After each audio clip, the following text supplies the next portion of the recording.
மக்களே big pass வீடு இந்த வாரம் முழுக்க வந்து வீக்லி டாஸ்க்கு ஒரு கோர்ட் டாஸ்க் குடுத்துருக்காங்க. அந்த கோர்ட் டாஸ்க்கோட விதிமுறைகள் என்ன அப்படிங்கிறது தான் இந்த வீடியோல பேச போறோம். விதிமுறை எப்படி இருக்குன்னா, உங்கள்கிட்ட வந்து ஒரு ஒயிட் ஷீட் குடுத்துருவாங்க. நீங்க வந்து ஒரு 3 வழக்குகள அதுல எழுதிக்கலாம். எழுதிட்டு பிக் பாஸ் கிட்ட கொண்டு போய் குடுக்கணும். கன்ஃபெஷன் ரூம்ல போயிட்டு பிக் பாஸ் கிட்ட குடுக்கணும். பிக் பாஸ் அந்த 3 வழக்குல அப்ரூவ்ட் இந்த வழக்கு நீங்க போய் பேசிக்கலாம் அப்படின்னு சொல்லி எந்த அப்ரூவ்ட குடுக்குறாரோ, எந்த வழக்கு குடுக்குறாரோ, அந்த வழக்க அந்த வழக்காடு நீதிமன்றம் மாரி ஒரு செட்டிங்ஸ் வச்சிருக்காங்க. அந்த இடத்துல போயிட்டு உங்களுக்கான ஜட்ஜ நீங்க தேர்ந்தெடுக்கலாம். எனக்கு சரியா நீதி இவங்க வழங்குவாங்க அப்படின்னு சொல்ற ஒரு ஜட்ஜ நீங்க தேர்ந்தெடுத்துக்கலாம். ஜட்ஜ மட்டும் தானா அப்படின்னு கேட்டீங்கன்னா, வக்கீலும். இப்ப எனக்கு வந்து சரியா பேசக்கூடிய வக்கீல் வந்து இவரு.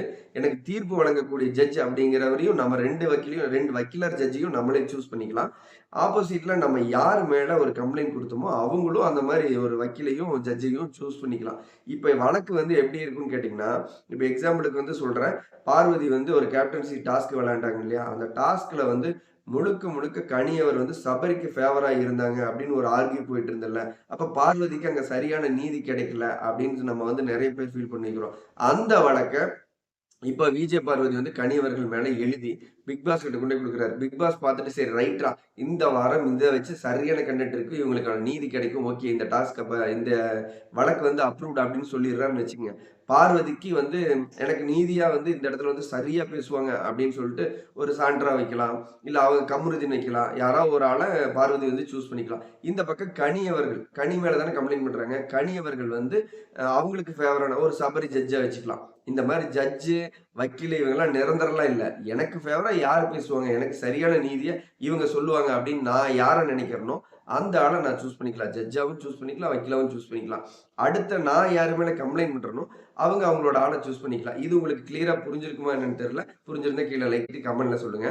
இந்த மாரி தான் இந்த கோர்ட் டாஸ்க் இருக்க போகுது. இதுல வந்து யார் மேல கம்ப்ளைண்ட் பண்ண போறாங்க? எந்த கம்ப்ளைண்ட் சரியா விசாரிக்கப்படுது? எதுக்கு சரியான தீர்ப்பு யாரால வழங்கப்படுது?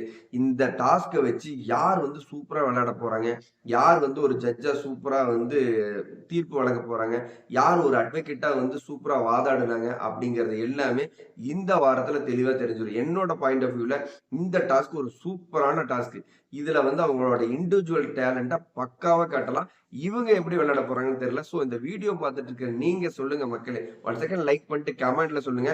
இந்த பிக் பாஸ் வீக்ல நடக்கிற கோர்ட் டாஸ்க்ல எந்த கேள்வி எல்லாம் கேட்கப்படணும்? எந்த கேள்விக்கு எந்த பதில் வந்து சரியா அமையப்படும்? யார் வக்கீலா சிறப்பா விளையாடுவாங்க? யார் ஜட்ஜா கரெக்ட்டா சொல்லுவாங்க? எந்த கேள்விகள் எல்லாம் அட்ரஸ் பண்ணணும் அப்படின்னு நீங்க எதெல்லாம் நினைக்கிறீங்களோ 1 செகண்ட் கமெண்ட்ல சொல்லுங்க. நான் ரிப்ளை பண்றேன். பிக் பாஸ் பத்தின லைவ் அப்டேட்ல அடுத்தடுத்த வீடியோல சந்திக்கலாம். பாய் மக்களே.